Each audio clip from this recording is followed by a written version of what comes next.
Berapa kerugian yang dialami dari kemacetan ini? Pernah ada yang meriset menghitung bahwa kerugian per tahun itu hampir 74 triliun. 74 triliun. Wow, luar biasa. Dan bahkan kalau dikonversikan dengan kemacetan ini, perharinya itu hampir kalau nggak salah 2 juta liter. 2 juta liter BBM, ya? BBM yang terbuang, yang terbuang dari ini. Solusinya ya. Ini untuk harus dicarikan solusinya. Mengatasi kemacetan itu kan harus menambah jalur jalan. Jalannya itu diperlebar dan menambah jalan-jalan baru. Ini yang terjadi, jalan yang kita miliki ini sudah diambil porsinya oleh busway. Ya kan? Berarti akan semakin kurang. Belum lagi diambil oleh jalur sepeda. Padahal nggak ada sepedanya yang jalan ini kan. Assalamualaikum warahmatullahi wabarakatuh. Waalaikumsalam warahmatullahi wabarakatuh. Pemirsa, sore ini saya bertandang ke kantornya Gus Saifuddin, calon DPD dari DKI Jakarta. Ngopi dulu, Gus. Kita ngopi sore ini. Ngopi sore. Nah, kebetulan ini, Pak Yusuf. Ya, gimana? Sore ini saya ada pengen ketemu sahabat. Ya. Itu gimana kalau wawancara kita di mobil saja sambil kita merasakan macetnya Jakarta. Oke. Ya, siap. Ya. Oke. Ya. Kita nanti wawancaranya di mobil sambil lihat kemacetan Jakarta. Iya, pasti macet total ini. Kita. Ayo. Wah, mobilnya kita naik Alphard, pemirsa. Ayo. Nah,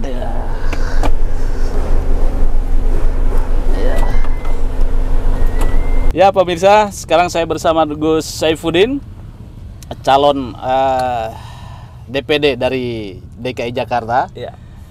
Sekarang saya berada di mobilnya Gus Saifuddin ini. Nyaman ini, Gus.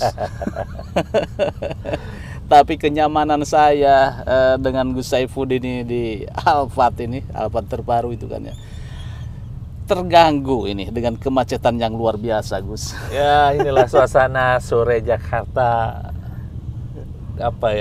Selalu setiap harinya kita akan mendapatkan kemacetan. Pagi berangkat kantor, sore pulang kantor, bahkan kita ketemu dengan orang pun harus dengan macet ria. Kemacetan di sini ya. Coba kita lihat ya pemirsa, lihat ini di Jalan Raya Keramat ya, Gus ya. Ya, Jalan Keramat. Jalan Keramat mungkin bisa dilihat ya, bagaimana nih kemacetannya. Ya, kalau kita lihat itu speedometer itu berapa itu tuh, Jack? 5, Pak. 5 ya. 5 kilometer. 5 kilometer per jam. Sangat lambat ini, malah tersendat-sendat. Gus, kalau bicara Jakarta itu memang identik dengan kemacetan ya. Ya. Anda itu selaku calon DPD DKI Jakarta, tentunya itunya bisa mereview kerugian apa nih kalau setiap hari seperti ini, terutama Anda kan pebisnis ini. Iya. Nah, ini kerugiannya seperti apa nih? Bicara kemacetan itu pasti semua negara, terutama negara-negara maju dan kotanya yang metropolitan akan menghadapi problem yang sama dengan seperti Jakarta. Macet. Dan macet itu kalau bicara Jakarta itu sudah lama. Makin hari makin tambah macet. Ini kita nggak bisa bayangkan 5-10 tahun yang akan datang. Berapa kerugian yang dialami dari kemacetan ini? Pernah ada yang meriset menghitung bahwa kerugian per tahun itu hampir 74 triliun. 74 triliun. Wow, luar biasa. Dan bahkan kalau dikonversikan dengan kemacetan ini, perharinya itu hampir kalau nggak salah 2 juta liter. 2 juta liter BBM, yang terbuang dari ini. Belum lagi kita warga Jakarta dengan adanya macet ini menjadikan stres. Dan kita tidak sehat. Karena kita itu berangkat kantor, nyampe kantor itu sudah karena kesetresannya, belum lagi menghadapi pekerjaan yang begitu luar biasa. Ini menjadi kita tidak sehat. Tidak produktif. Tidak produktif, kerjanya jadi kurang semangat. Kerugian itu memang tidak hanya bisa diukur oleh secara materi, tapi secara fisik orang itu tidak bisa produktif, itu yang justru sangat merugikan. Oke, kita merasakan lah pemirsa ini mungkin saya berada di mobil ini nyaman walaupun macet gitu ya, tetapi memang masalah delay waktu. Tetapi bagi saudara-saudara kita yang mengendarai motor gitu ya, katanya motor itu cepat, tidak ini kemacetan, ya, tetapi sama saja gitu gitu kan ya. Sama seperti orang berjalan kaki gitu. Dan mungkin itu ya efeknya lebih berat naik motor ya. Naik motor itu kan polusi dan sebagainya itu ya. Nah, belum lagi akibatnya adalah polusi. Kalau kita lihat Jakarta ini masih jam 5 sore, tapi seolah-olah kayak malam. Berarti ada namanya polusi yang menyelimuti Jakarta. Ini kesehatan juga akan terganggu gitu kan. Nah, kemacetan sendiri itu karena padatnya jumlah kendaraan, baik mobil, baik motor, itu yang menggunakan jalan itu lebih banyak lebih banyak kendaraannya. Kendaraannya. Jalan ini tidak memadai untuk dipenuhi jalan. Nah, oleh karenanya makanya jadi macet. Jalur ini jadi macet. Kemudian mungkin dari kita lihat Jakarta itu kan terfokus antara pusat pemerintahan dan pusat bisnis itu menjadi satu, sehingga fokusnya kemacetannya di sana. Betul. Kenapa terjadi kemacetan? Bisa dibayangkan pada jam yang sama, entah itu pagi waktu berangkat kerja atau pulang sore jam kerja, pulang kerja, itu kendaraan dari seluruh penjuru Jakarta. Baik itu Bogor, Tangerang, Bekasi, itu Depok, menuju Depok, menuju titik yang sama, pada jam yang sama, pada jalur yang sama. Bisa dibayangkan itu pasti akan terjadi kemacetan di situ. Iya, betul. Nah, ini perlu memang harus dipikirkan. Solusinya nih, solusinya. Ya. Ini untuk harus dicarikan solusinya. Apa Gus kira-kira nih? Padahal saya lihat di sini kan sudah ada busway, sudah ada LRT, sudah ada MRT. Nah, ini tetap aja kemacetan.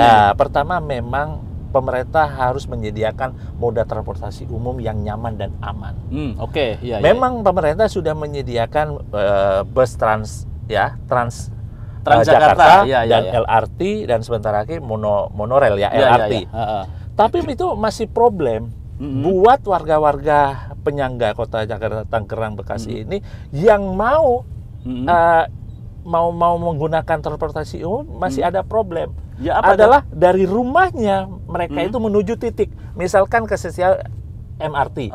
Dari rumahnya itu naik jauh juga gitu kan. Lah kalau itu jauh, tidak ada konektivitas transportasi juga, orang akan memilih transportasi umum lagi, transportasi pribadi. Misalnya mau ke busway, nah ke titik stasiun itu dari rumahnya harus kendaraan apa? Nah, ini harus dipikirkan. Jadi bicara transportasi umum itu harus terintegrasi moda transportasi yang dari rumahnya ini. Kalau tidak itu terselesaikan, ya orang tetap akan memilih itu pribadi lagi. Kalau tidak salah itu zamannya Anies Baswedan kan ada ada Jaklinggo gitu ya. Jaklinggo. Jaklinggo. Saya pikir Jaklinggo belum menyeluruh gitu. Belum menyeluruh. Belum lagi kan begini. Jam-jam kerja itu kan ketersediaan Jaklinggo seberapa banyak begitu kan. Pada saat jangan sampai orang menggunakan moda transportasi nyampe ke kantornya lambat, lebih cepat menggunakan pribadi. Akhirnya itu akan jadi tidak berguna juga gitu. Iya, betul. Iya. Nah, yang ketiga, ini saya juga agak sedikit mengkritisi. Coba kalau kita lihat ini kan semestinya mengatasi kemacetan itu kan harus menambah jalur jalan. Jalannya itu diperlebar dan menambah jalan-jalan baru. Ini yang terjadi, jalan yang kita miliki ini sudah diambil porsinya oleh busway kan? Berarti akan semakin kurang. Belum lagi diambil oleh jalur sepeda. Padahal nggak ada sepedanya yang jalan ini kan. Belum lagi diperlebarnya orang jalan kaki, trotoar. Padahal trotoar, coba kalau kita lihat di situ nggak ada yang jalan juga. Nggak ada yang jalan juga. Itu pada parkir motor. Mungkin bisa dilihat coba itu jalan yang kita miliki ini. Jalan kanan, sebelah kanan itu busway ya kan. Nah, sebelah kiri digunakan jalur sepeda, dan jalur jalan kaki trotoar itu malah dibuat parkir. Sehingga apa yang terjadi? Makin sempit begini ini. Betul. Ini yang harusnya semestinya pengambilan keputusan cara memanajemen traffic manajemennya itu harus betul-betul melalui riset. Jangan hanya pingin menyenangkan satu kelompok begitu ya. Kita sepeda, seberapa banyak orang menggunakan sepeda gitu kan, itu kan harus diperlihatkan. Ini mau bazir kan, berapa anggaran yang bisa digunakan. Ternyata tidak ini. Ini agak sedikit lengang gitu kan ya. Kelihatannya ini bukan di pusat jalur. Bukan di pusat. Kalau mungkin Tamrin Sudirman udah nggak bisa jalan. Udah nggak bisa jalan kita. Gitu. Kayaknya nih Anda pantas ini, sudah pantas menjadi anggota DPD nih. Nah, ada yang menarik menurut saya. Kita perlu belajar ke negara-negara maju yang berhasil mengatasi kemacetan. Seperti Tokyo.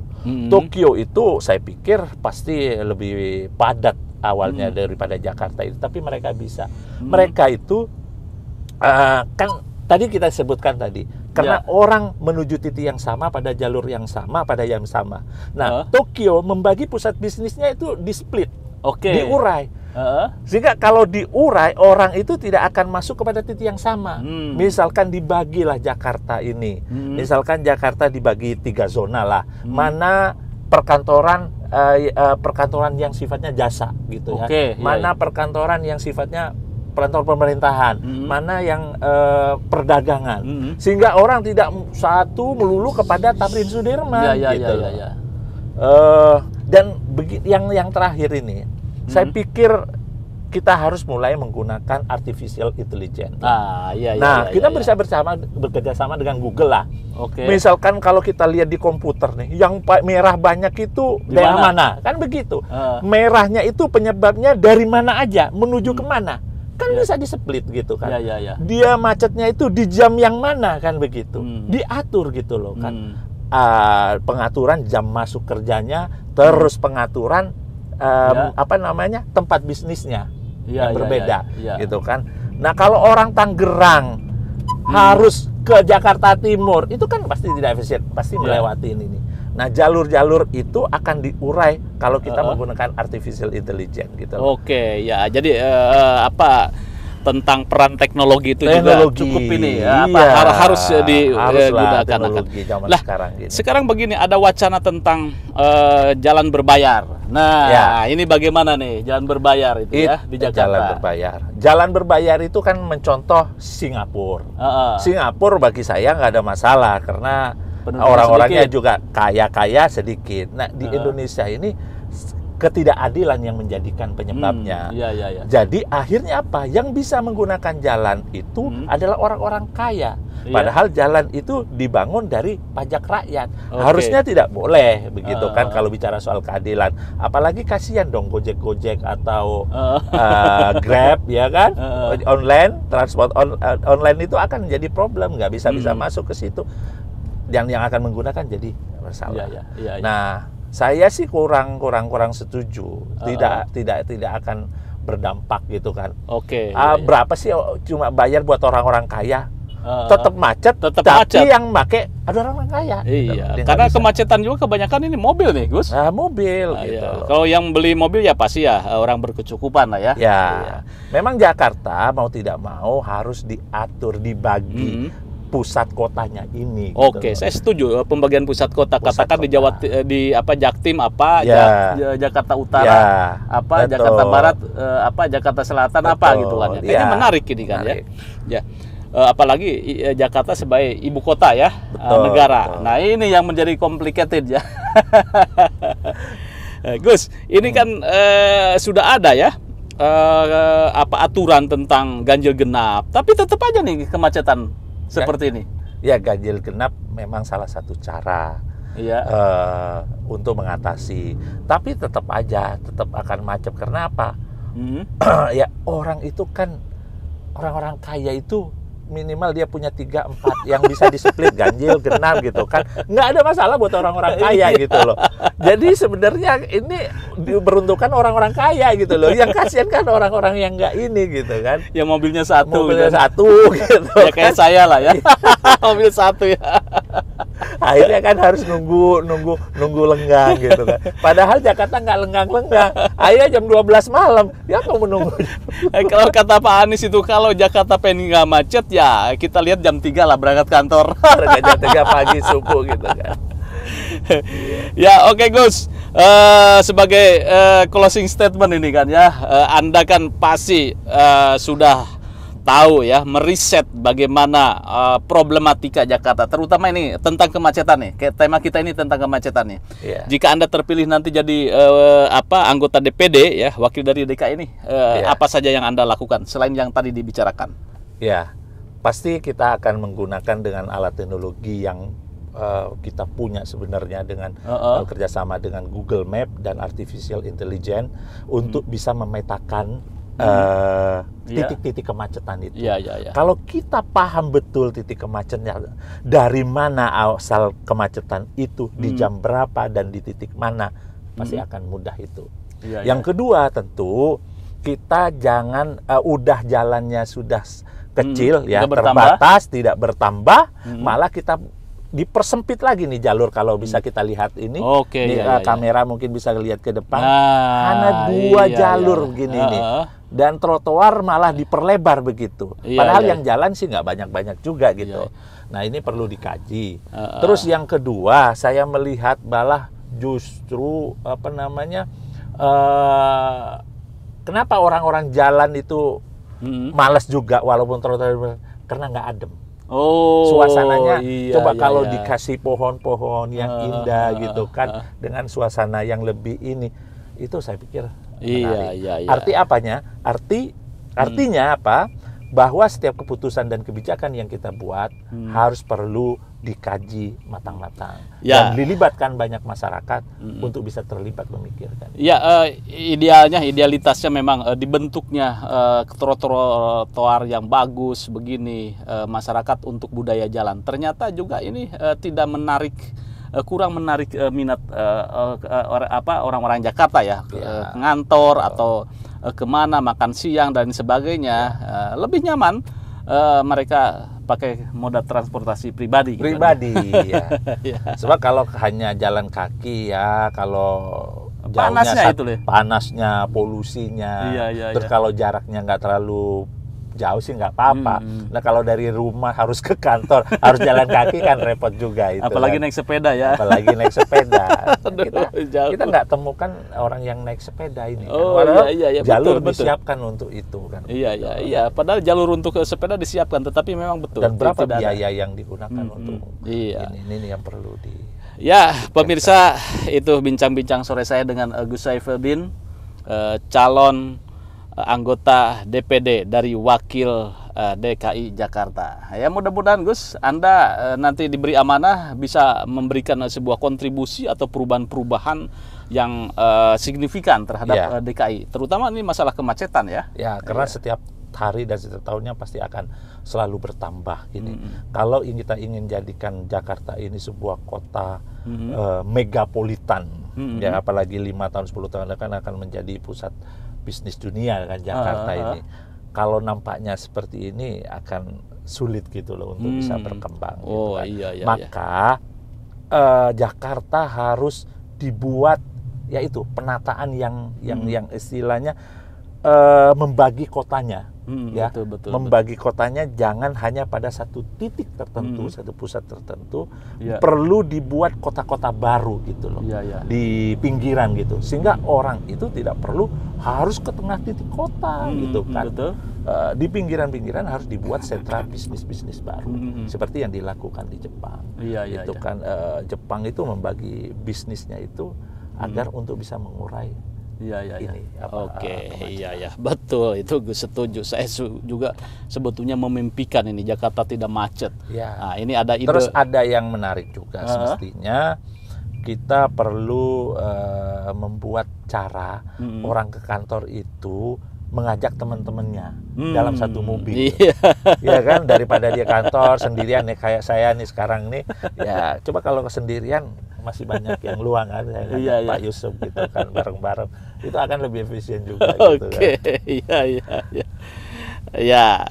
ini ada ide IKN pindah, tapi saya tidak yakin juga kalau ibu kota Indonesia pindah ke IKN, Jakarta tidak macet. Kalau tidak ditata seperti yang Anda lihat. Saya yakin tetap Jakarta akan macet. Gitu kan, walaupun IKN-nya udah pindah gitu. Ya, terima kasih, kita nikmati ini kemacetan sore-sore seperti ini, Gus. Ya, jadi kuncinya, Gus, ya, kalau di Jakarta kita menyetir sendiri atau berkendaraan umum dan sebagainya, kuncinya sabar. Sabar. Ini kita, Masya Allah, pekerjaan sudah banyak gitu kan, udah numpuk gitu kan, terus kita dihadapin masalah di jalan gitu kan. Kalau nggak sabar gitu kan, apalagi antar sesama pengguna jalan ini kan, senggol dikit marah gitu. Senggol ini dikit marah gitu kan.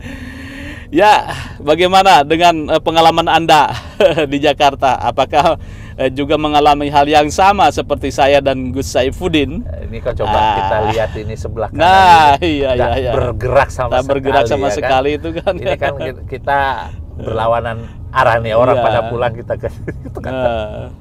Luar biasa itu. Masya Allah gitu kan ya. Ya, jika ingin Jakarta lebih baik dan mengurai kemacetan, Gus Saifuddin tadi banyak memberikan solusi. Ya. Mungkin pada saatnya Anda memvote calon anggota DPD DKI bernama Gus Saifuddin. Nanti nggak ada Gusnya, Saifuddin aja. Iya. Oh, di itunya Saifuddin ya, Saifuddin ya. Cari saja Saifuddin. Terima kasih, jangan lupa like, share, subscribe pada SWA TV. Wassalamualaikum warahmatullahi wabarakatuh. Dan kita, Gus, masih berada di jalan dengan macet ria. Kita nikmati. Iya.